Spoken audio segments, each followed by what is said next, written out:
Hello,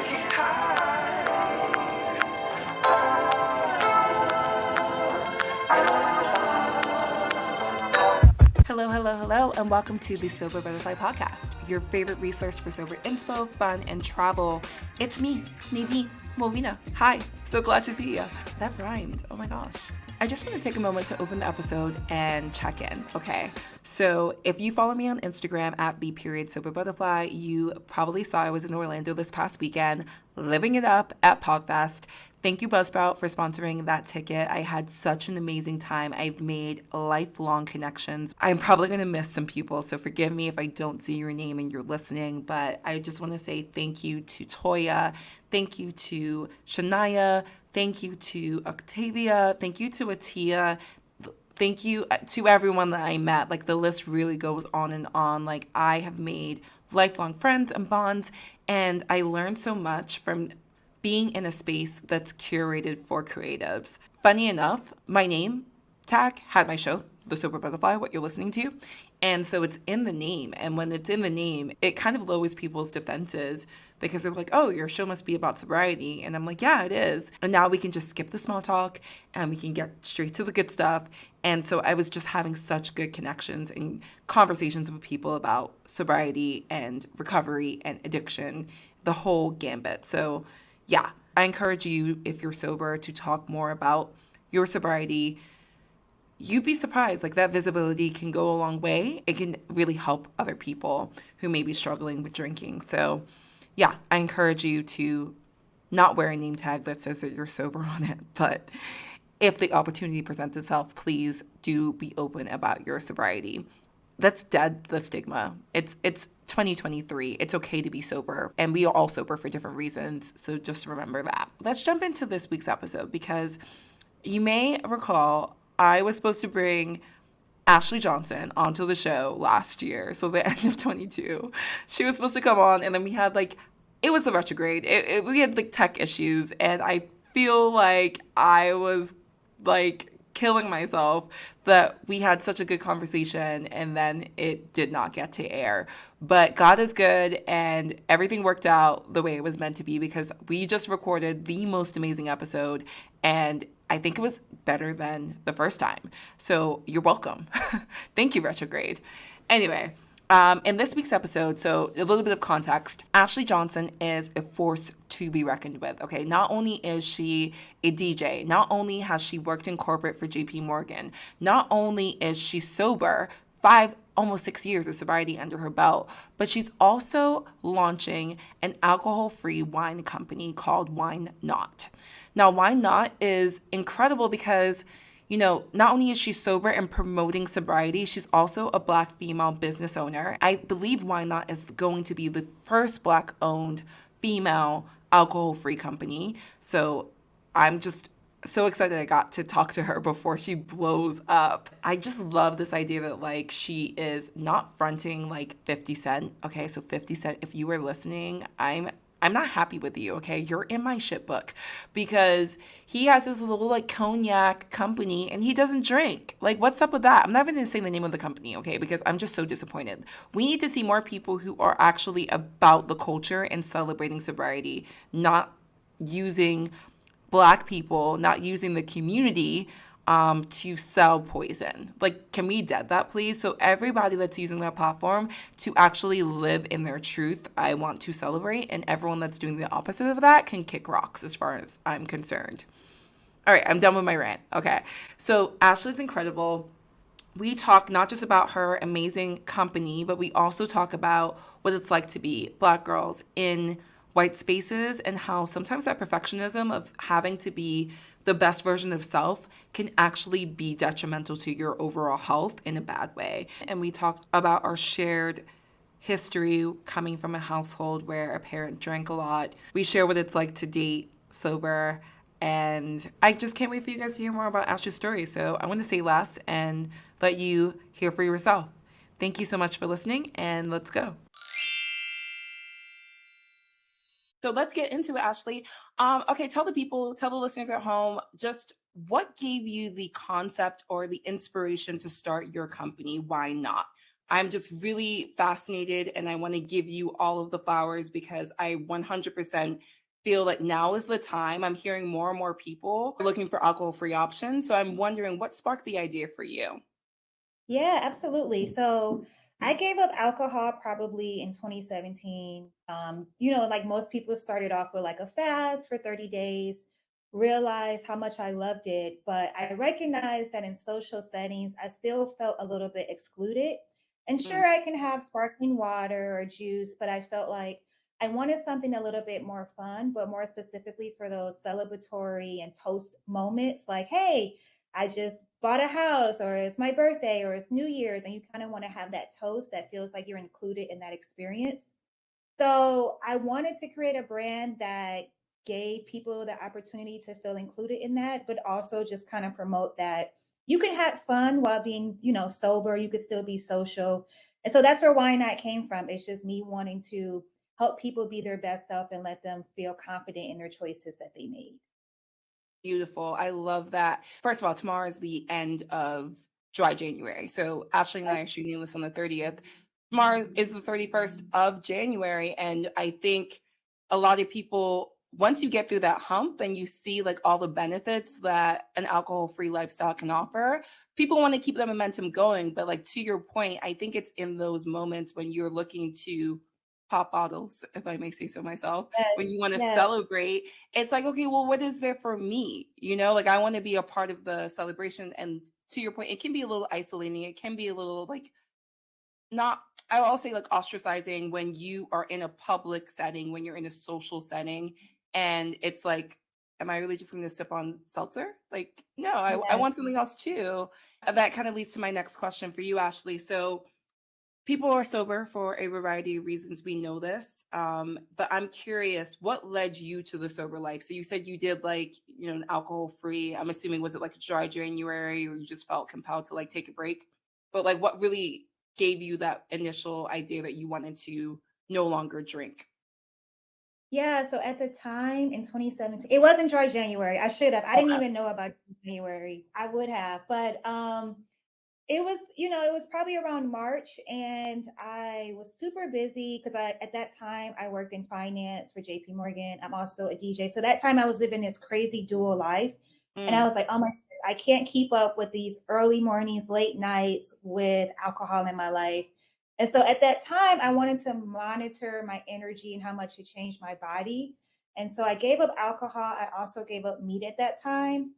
And I remember like after that 30 days, I couldn't find a reason to bring it back. And I remember specifically because like I went to Coachella and I was like, okay, if I could survive Coachella with no alcohol, I could do this. And then another personal level for people don't know this, but I grew up with an alcoholic father and stepfather. So I kind of saw kind of what alcohol can do to you if you continue down this dark path. And I just didn't want to follow that path. I want to have control. And so I just tried it just to see if I was capable of it. Kind of a fun fact, me and my father both gave it up at the same time, but he wow. ended up coming back to it. So it's kind of also empowering for me to like, yeah, dad, you can still do it because remember we stopped together and I'm still not doing it. So it's just a lot of pieces of my story that led to that sobriety for myself. Thank you for sharing that. I connect with that so much because funny enough, my family history is plagued with alcoholism, and it's similar to you. Like I set out to get sober for myself because I needed that change. But in the process of doing so, it was almost like a model, like an exemplar for my mom who had her own issues with alcohol. And she got sober around the same time that I got sober, and she's still sober. So I totally relate to this idea that like, Yes. right. Thank you. And like fingers crossed, like she's given it up for good. But like it was years before, like constantly trying to, when you point the finger, they say like three fingers point back at you kind of thing. Yep. So I'm over Yep. here like pointing the finger, like you drink too much, you're this, you're that. But then I'm not looking at myself in the mirror and realizing that I am doing very similar, if not the same damn thing. So maybe I need to take a look at myself and also stop trying to be a control freak and control other people. The only thing that I have control over is myself, right? Yep. And so Yep. in doing so, like I got sober, and my mom, as mentioned, is also sober. So thank you for sharing that. And I think, like, to your credit, like, you're still sober. How long? So that was 2017, you said? Mhm. So Yep. what is that, like 5 years? Yeah, like almost 6. Yeah, it's wild when I Mhm. think about it. Because even my friends were like, "Oh my God, you're still doing this?" And I'm like, "Yeah, I am. It's become a part of, who I am and what I stand by." I love that. I love that. So I also like that you shared like this duality that kind of existed for you as well. Like, you were, not to say you were living a double life, but here you are, like, on the straight and narrow, living this corporate, like, JP Morgan grind. I shouldn't say straight and narrow, because I feel like finance people, Oh, maybe but I get it. Yes, it felt the like main straight, ones, straight. Sure. like the main ones that like turned up. But, like, you know what I mean? Like, you have to present yourself a certain way in that setting. And then on the back end, you're also, in the club scene as a DJ. So what was that like for you? Like, how are you managing your life at that point when you were doing both? Like, that seems really taxing and exhausting. Yeah, it definitely was. And I probably wasn't managing it the best way. Um, and I think that's what really led to me stopping. But like, I was, in my 20s. I thought I had all the energy, not necessarily going to work like hungover, but just like feeling awful. But like, look, I could push through this. I'm young. Just let me drink some coffee. So mentally and physically, I probably wasn't in the best shape. And it was kind of like I knew I was at some point going to hit a brick wall. And even with like being in nightlife, you're surrounded by so much alcohol. So much alcohol is given to you. You're giving bottles. Everybody wants to buy you drinks. You have a bar tab when you're DJing. So it was very hard for me to say no to a lot of things. I think I just had to figure out like what I wanted for myself and what my goals were and how I was going to be able to achieve it. And I recognized that, yeah, alcohol wasn't going to get me there. And so you continue DJing even sober, correct? Yes. And that was a big transition too. Yeah, tell Very. us more about that. Like, I don't know how. I hear Yes. people are like bartenders are sober and DJ people. I'm like, how can you be sober and it's not Yes. even that? Tell me more. Yes. It's hard because like a lot of people drink when they're like nervous or they need to relax. And when you're a DJ, you're like front and center. You have all of this attention on you, and it could cause a lot of anxiety.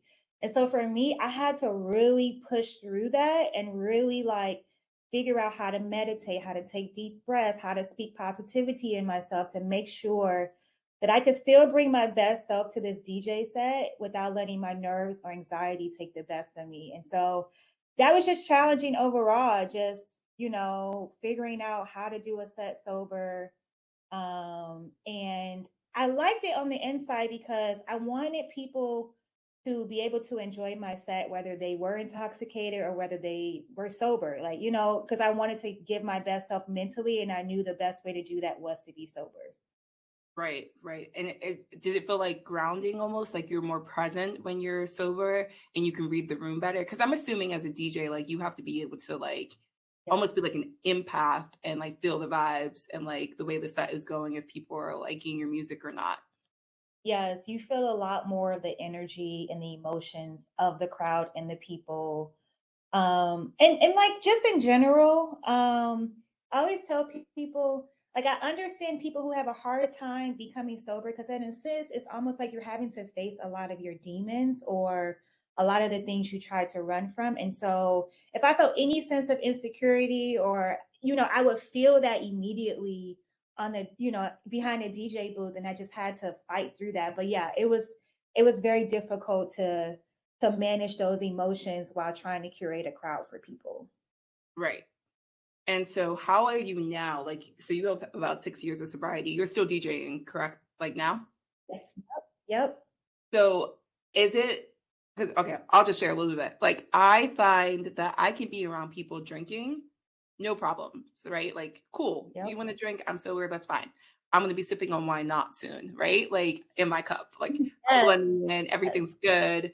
But it's when people you know, when they breach that threshold to like that drunk, like, you know what I mean? Like, Mhm. it's one thing, okay, like you're drinking, you're tipsy, but now like you're intoxicated and you're repeating yourself and you're like this close to my face. And like, I don't know, you're breathing on me. You're just annoying me. So, how is that like? Are you DJing in clubs? Is it more like corporate settings, like weddings? Or like just in general, do you find like the energy is the same when people are drinking? Or are you, I guess my question is, are you annoyed in the same way that I am? Or do you have a layer of protection being behind the booth? I don't know. That's my question. Yeah, yeah. I mean, definitely you do have a layer of protection.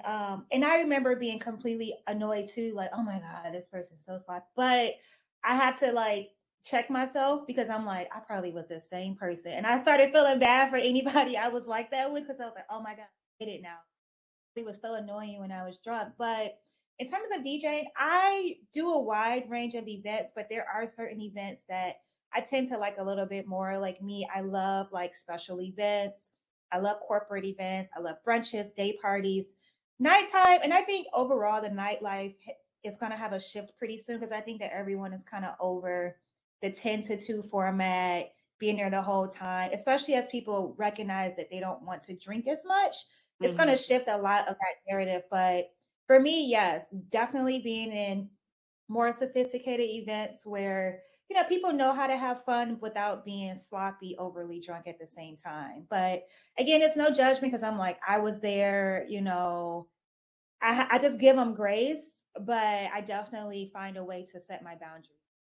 I love that. And I should probably give people more grace because I was definitely the main one who was the most annoying drunk. But I can't help it. Like I get annoyed. But I'm also like not behind the booth like you. I'm not like in this exclusive little bubble. I'm like in the thick of Yes. things, right? But I'm also wondering because you mentioned like this cultural shift, and I agree. Like, so I went to a conference this past weekend. I went to Podfest in Orlando. And because I was talking about my podcast, the sober keyword, sober butterfly, it's on my tag. So everyone, it's almost like we could skip the small talk and people just straight, got into like the meat of the conversation, which is what I love.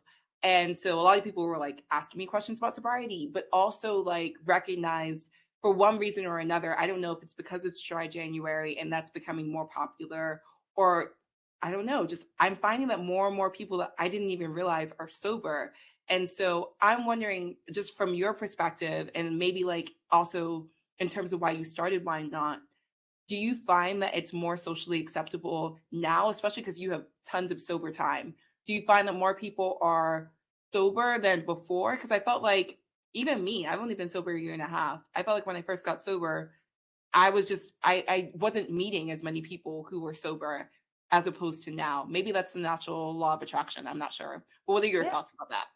Yeah, I completely agree. So, and that kind of what fuels me, right? So, when I started kind of taking on this brand of being sober, so many people would reach out to me and be like, "Hey, Ash, I want to stop drinking. Do you have any tips on how to do it?" Or, "Hey, I love that you're doing this. I'm sober. I've been sober." And it's kind of like people hide themselves, like they don't speak about them being sober because maybe there's this weird image around what being sober means, but I've had so many people reach out and be inspired by what I'm doing because I don't think a lot of people kind of make it known. So that's great that that's why I love this platform that you're doing because you're making it known, you're making it cool and acceptable, and it's allowing people to feel like they have a place where they could be seen.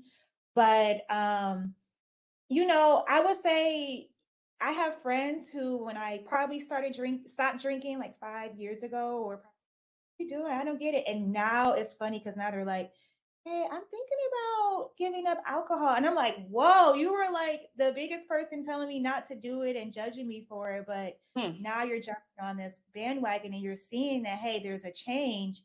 And I even like did a survey that I'm still running, but it's funny because I had read online like different statistics about, oh, 22% of people want to reduce their alcohol intake. And then the survey that I just did actually found that 50% of people want to reduce their alcohol intake. So it's definitely a shift happening. And I think, things like dry January is making it known, which I think years ago, people probably didn't even know what dry January was. I didn't. So it's just going to show how much there's a shift in the industry overall. That's crazy. So through your survey, you said about 50% of people, whether they were drinking or not, were looking Yeah. to reduce or completely eliminate their alcohol intake. Yeah, these are people who actually drink alcohol, and Wow. 50% of people who drink alcohol said they want to reduce their alcohol intake. And I think the number one reason was like weight loss, and the second one was like improved like mental wellness. Okay. When you set out to be sober, was it for you for everything, or was it similar to like the findings from your survey? It was just like, I want to change my lifestyle. Maybe I want to look better. Like, what were like? Did you think it was going to be a long-term thing, or were you just looking to like remove it from your lifestyle for a short amount of time? Yeah, so my initial plan was like improve mental wellness, right? Or being Okay. more cognizant when I go out. But I envisioned 30 days. But I think at the end of the 30, it's kind of like I was like, why do you need alcohol? And like I said, I when I had survived Coachella sober, I was like, okay, well, I mean, I don't know. I proved that I can have fun and be sober. So I was like, what are the reasons why I really need it? Do I feel like I need it because my personality shines? And I was like, well, no, my personality should be able to shine whether I have alcohol or not. Because if you're in a work setting, you can't just be drunk, and you still have to showcase who you are, and you have to do that Yeah. sober. So I wanted to challenge myself to be who I was without substance. Now what I'm seeing is like a lot of people want to be like in shape and snatched to care about their figure, and I see a lot more TikTok influencers telling people like, hey, if you want to look like this, you really got to cut out the alcohol. And even I have friends who go to personal trainers here in LA, and their diet says like cut out alcohol for 2 weeks. So it's like Yeah. people are recognizing that the type of life that they want to live may not include alcohol in it. You So it's know, interesting that people want weight loss now. I think there is a difference between sobriety for everything you mentioned, the aforementioned reasons being like weight loss, you want to feel better, you want to look better, and then recovery, which is this was dangerous in the sense that it could be life and death for people, right? Like for me, I'm somewhere in the middle. I think the issue with alcohol with me is that it completely lowered my inhibitions. And that threshold would just be open to now I want to experiment. Now I want to put myself in situations that are extremely unsafe, like going home with someone that I just met, for example. Yep. Right. Yep. So, yeah, like that's so, like, I think it's great that people are doing it. Like, I'm like, listen, if anyone's promoting sobriety, I don't care if it's for superficial reasons, like you want to lose 10 pounds, right? Like, at the end of the Mhm. day, like, alcohol has zero health benefits. Like, don't let the literature lie to you. So you might as well, like, if we can get people basically on our team, I'm like, the more the merrier. But do you think there is any inherent danger I take that question back. I don't want to say inherent danger. Do you think it's important to distinguish the difference between sobriety and, say, recovery? And also my question to you is, do you fall on a certain line? Are you sober or do you think you're more in recovery? Or does that make a difference to you? Yeah. So I think it is a very kind of thin line with both. Because like I said, I have a alcoholic father, and I remember Mm-hmm. him telling me in AA, they kind of steer them away from having like non-alcoholic, Cocktails.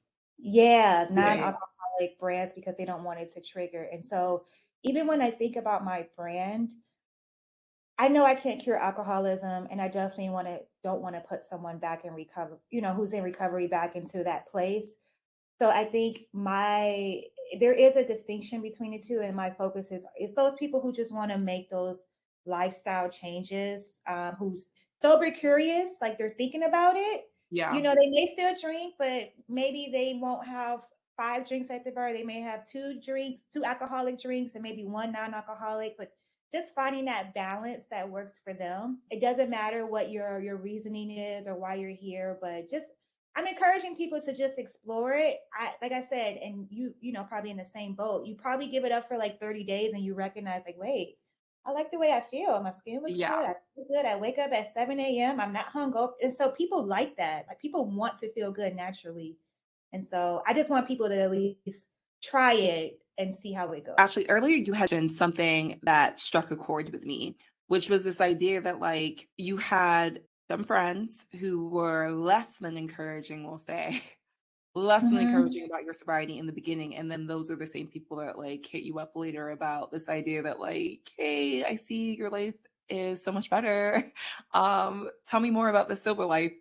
So I'm wondering, how do you, and maybe did you deal with people who were not supportive of your sobriety in the beginning? Because I'm struggling with that myself. And I'm sure some listeners at home may be wondering the same thing. Like, did you lose friends with your newfound sobriety? Did you have to give people grace? Like, where was your head at with people who were less than supportive? Yeah, so I think what sobriety showed me was, you know how you have a friend for going out or a friend for this? It helped me to Hmm. identify, like it was people who I thought were friends, but then I recognized like, no, this is just my. And so it helped me to highlight that a little bit better. And I knew, okay, if I want to go out, I want to party, I call this friend, but I knew that they probably weren't going to be like my most supportive, go to everyday type of friend. So it just showcased what the different friends were. I did give them grace because I never understood why people take it personally when you don't drink or why they feel bothered by it. So I'm Right. like, it must be some type of insecurity that they have that maybe they feel like, oh, do I need to stop drinking? Do I have a problem? I was hanging out with her, was this bad? And so I just recognized that it was more so an insecurity on their end than on my end. And so I gave them grace, but it just, maybe distance people in certain situations like, hey, okay, this is just my party friend. When I want to party, maybe for an hour, I call this person, we go out. That's it. Wow, big of you, very big of you. I'm just getting there now, but like I Yeah. definitely took it personal because to your point, I'm like, what? Why do you care that I'm not drinking? Especially for people who I felt like I was more vulnerable, or who understood the struggle that I was going through, not just with my own sobriety or my own drinking, I should say, but also like with my family history. I'm like, damn, like I would think of all people you would be there for me and be happy. But to your point, I think it's less to do with you and more to do with their own relationship with alcohol. So yeah, Yep. thank you for sharing because I'm still trying to like maneuver that because I don't know. I take things personally. I can cut Yeah. people off very, very quickly. Especially when I feel like I would never do that to someone. So yeah, I appreciate you giving me that feedback and people listening that feedback as well. So tell us. I want to like kind of switch gears if it's okay. This is a new question I'm playing around with. So you're the first person this season that I'm Yeah. asking or on the I show have an that idea what it's about. I have an idea, but let's see if we're aligned here. oh wait, what's your idea? What do you think I'm gonna say? Is it about dating? I was gonna get No. there. No, but like Okay. All right. no, let's go with the dating because you brought up dating, and I am getting it. I'm getting warmed up to date. I'm open. Last all 2022, I was closed. Okay, the shop was closed, but now Yeah. I'm like trying to figure it out. Okay, what are your thoughts on dating? Sober dating. Tell me, because I Yeah. feel like you're an So expert.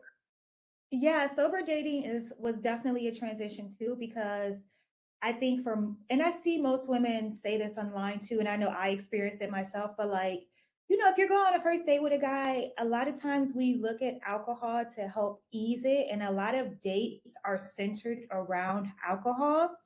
And so I remember when I was dating while, just becoming sober, it was very hard for us to decide what our date should be. Because most guys are like, oh, let's go grab drinks. And I'm like, I don't drink.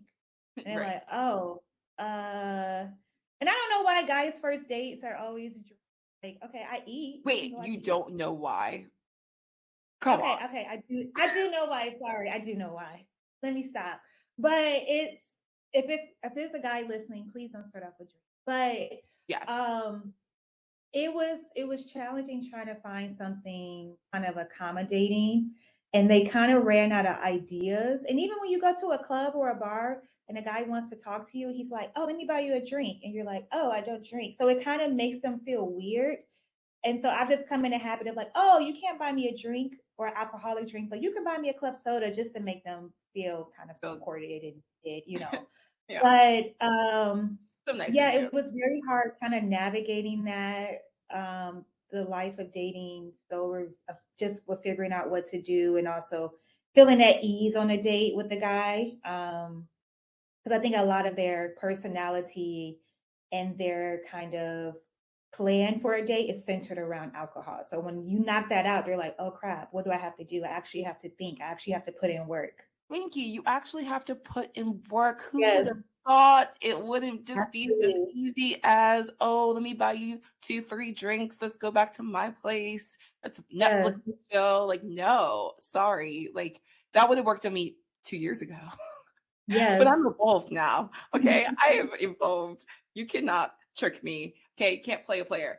So yeah, I like that you brought up dating because at the conference I mentioned earlier that I went to, there were some guys. There were some guys. And it's so Hmm. funny because like one woman who was sober, she told me something, and I'm actually gonna let me know if this is true. So I'm celibate. I haven't had sex. That was not intentional. It's a whole other story. But Yeah, I whole nother kind of, yes. I feel like most of us are on the same wave, but go ahead. okay, okay. So 14 months now, 14 Okay. months of no sex. That was not the intention, but like to what you were mentioning before, right? Like I can't just randomly hook up with people because there is no social lubricant. The social lubricant being alcohol, right? Like loop me up. Now I'm ready to go. You can't do Yes, that. yes, yes. So I actually have to connect with you and like you to have sex with you. Who would have thought? Anyway, so I'm celibate. And this woman told me, she's like, listen, be careful who you have sex with. And I'm like, yeah, I know that. She's like, no, hear me out. She's sober. She's like, you're going to connect, like, you're going to form an attachment. When you have sober sex, you are going to form an attachment to that person, like almost like bond. She kind of scared me. And I was like, really? She's like, yes, like this is through and through, tested and proven. That's what she was saying. And so it's funny because there was one guy and I didn't have sex with him at all. But he got a little tipsy at this like after event, and he started to hold my hand. And it wasn't just like a hold hand, like how you would hold like your little cousin's hand or something, or I don't know. It was like interlock, you know, when you take your fingers and you like literally interlock with someone. And Okay. I felt tingly. I was just like, oh my God, like this is the most action I've gotten in so long. Like he's holding my hand. And so it's, I know it sounds ridiculous. I got scared because I was like, oh my God, if I'm getting hot and bothered by someone holding my hand, can you imagine when I actually allow them inside of me? Like what that's going to be like. So tell me more, Yes. Ashley. What is it like? What is it like with being sober and having sex? I have had sober sex once and it was not good. I'm just gonna be honest. It wasn't good. So I kind of discount that. That was like within the first month of my sobriety. But yeah, what are your thoughts around that? Yeah, I mean, I think that for me, it really relied on, like you said, that connection. And I've always been that type of person where I felt like, in terms of sex, I'm more emotionally and mentally stimulated. Mm, Um, and it, like you, it takes me a while to actually like find someone. And I think this is just a trend with women right now. Like we have much more, we're protecting our peace a little bit more, so we're taking things a little bit slower to make sure that we can build that connection and it's authentic. And yeah, I feel I'm like tired guys of so want it much. too. I'm tired of trauma bonding with people. Like I Yeah, yes.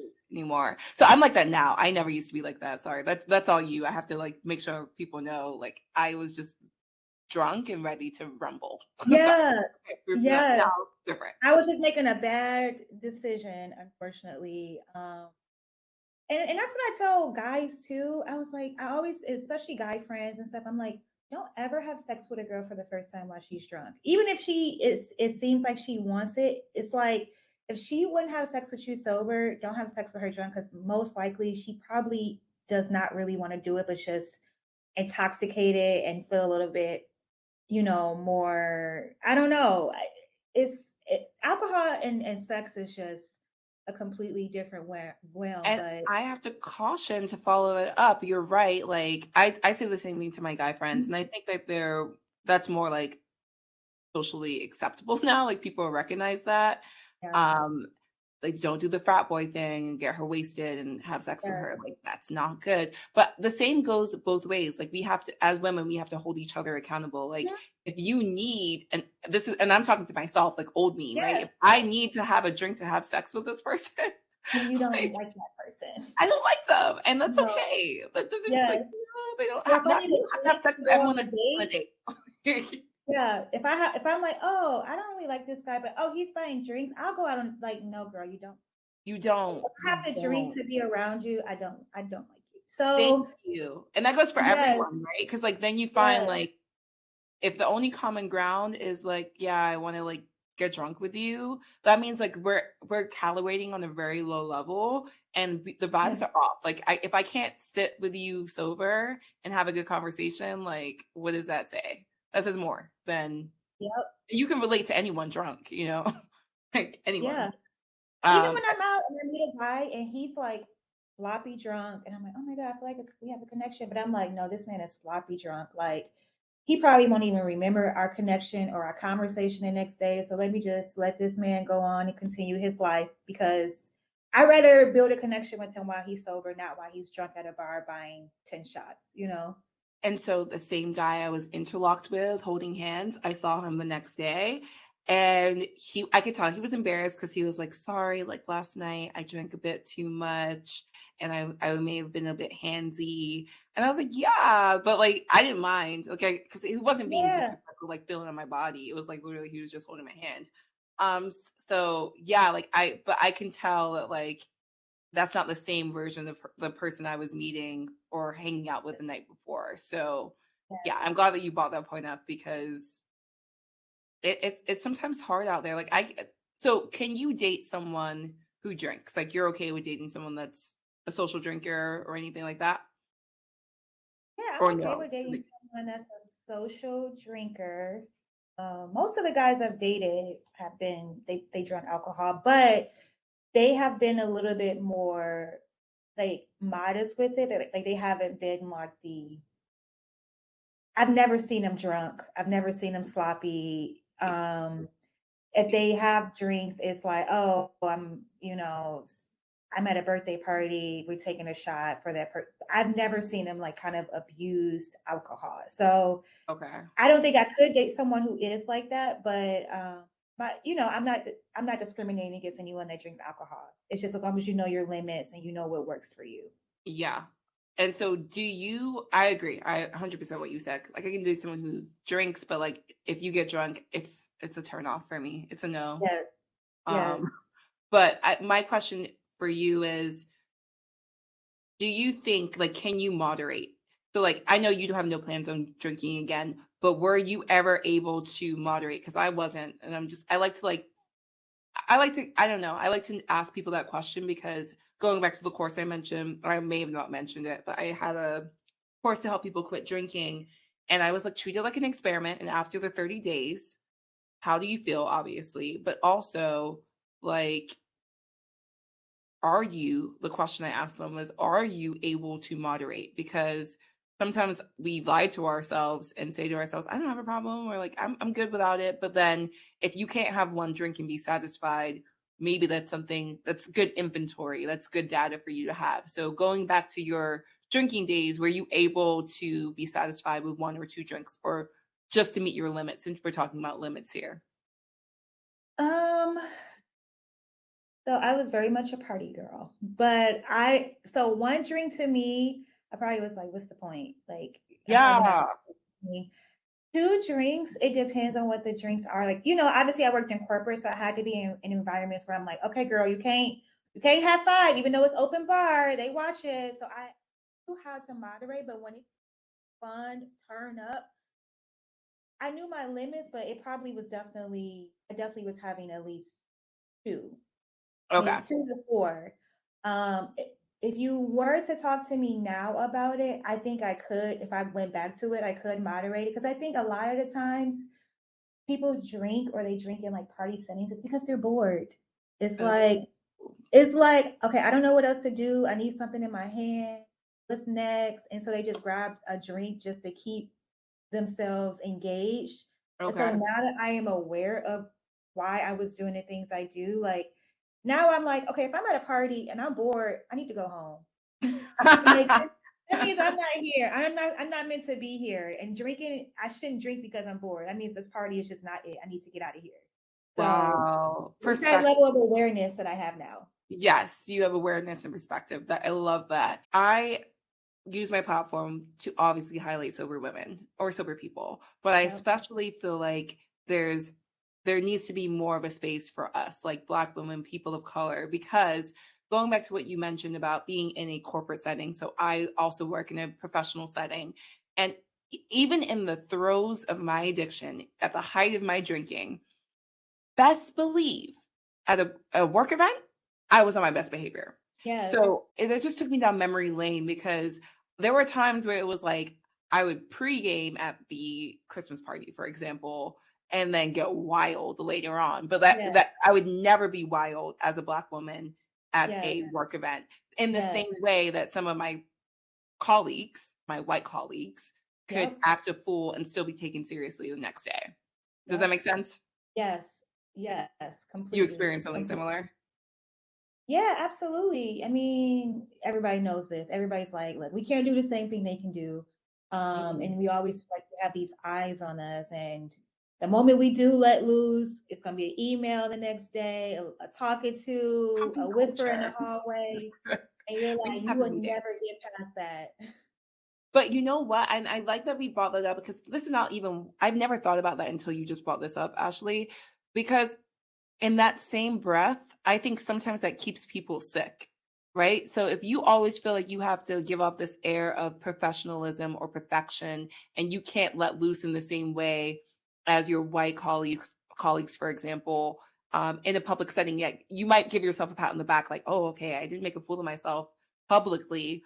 But behind closed doors or in different settings, you're acting a fool. And I just feel like sometimes that perpetuates this narrative that like I have to present a certain way and therefore I'm not getting the help, or maybe the signs are not always like leading to me seeking help because I'm able to contain it and keep it together on the outside. Does that make sense? Am I making a weird connection Oh, there? you're making complete sense. I think they call it too, like a functional alcoholic as well. Yeah, for Um, sure. like I said, I grew up in a household with alcoholism, and I watched these people take a shot before work and function. Mm. And it's some type of like functional alcoholism where you kind of can maintain this kind of life or this world, but Odd. still straddle this line of like, oh, I can still get away with it Yeah. versus not. But the added like being like a person of color, I was just always raised to be like, you can't be like them. Yeah. Like you have to be better. Like you can't do the same things that other people can do Yes. because the spotlight is on you.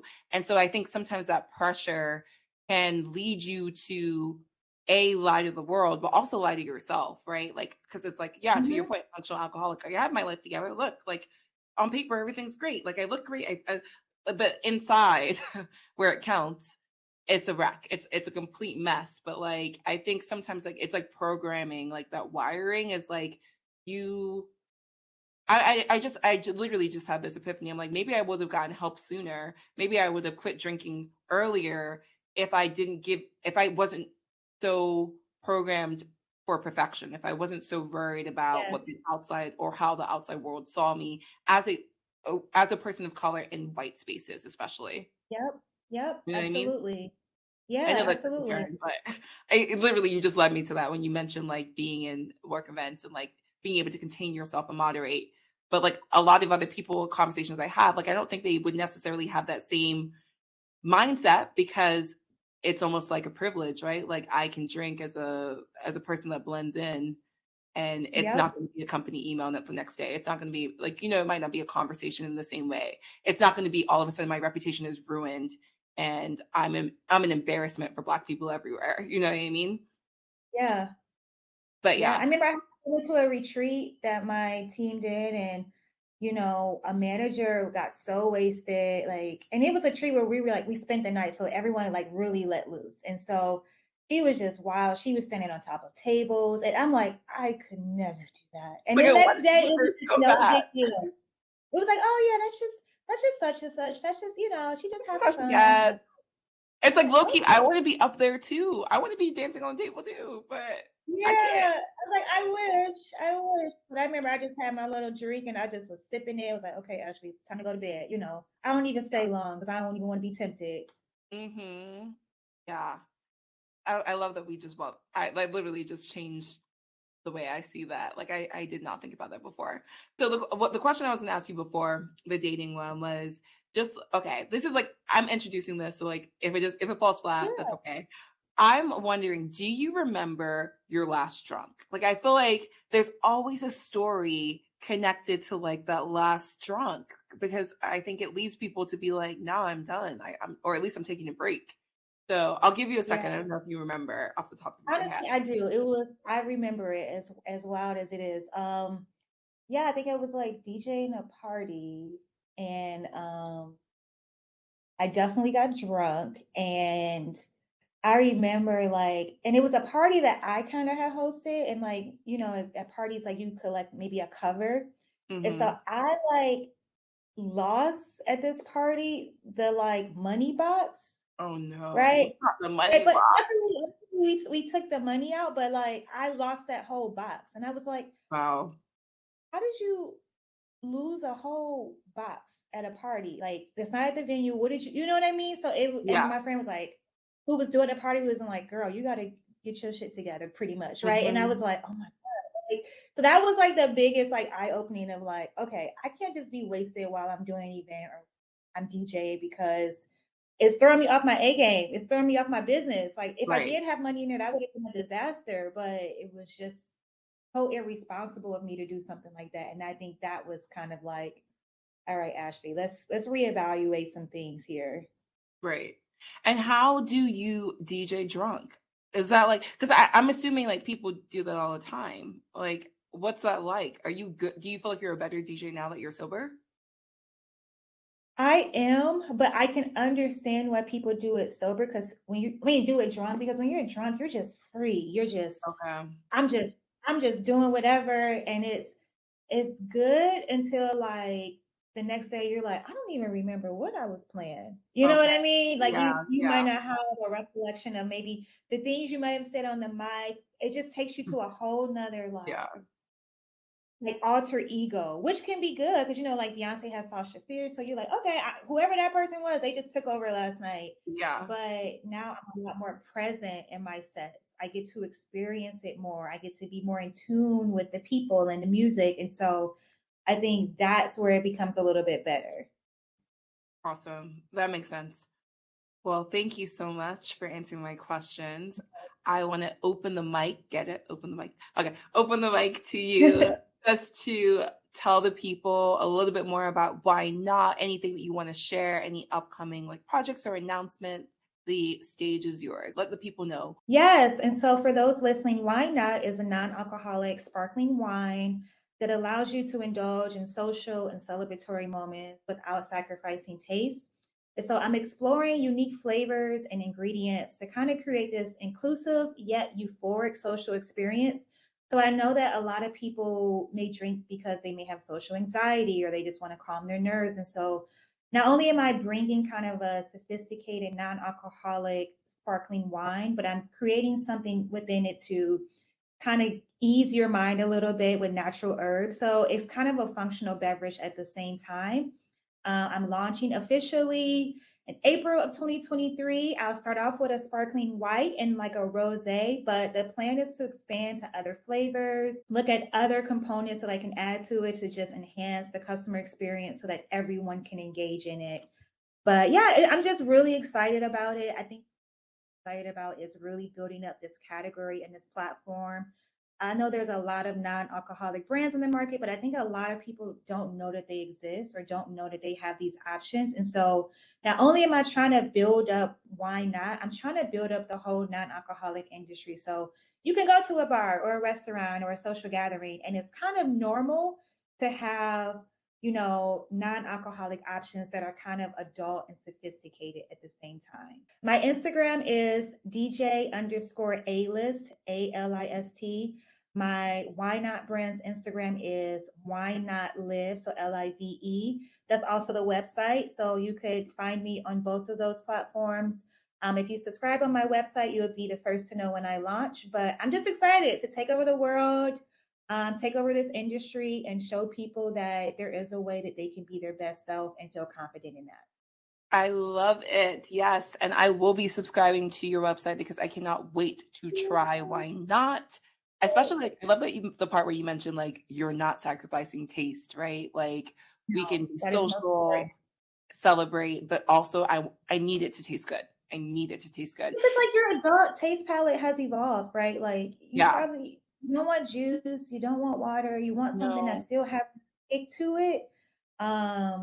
That feels like you're drinking something sophisticated. And so I think just because you don't drink alcohol doesn't mean that you should sacrifice that. We buy Black here. So also I'm Yes. so proud. Let's support Black businesses. Let's pour into ourselves, literally pour into ourselves. And yeah, I'm just so inspired by everything you're doing, Ashley. Like you having Thank this you. initiative is just so powerful. And I actually I need to do some research, but I can't think of a single Black owned alcohol-free company right now. So It's not one. It's not one. And what? even like women of color, I think I would be the first one.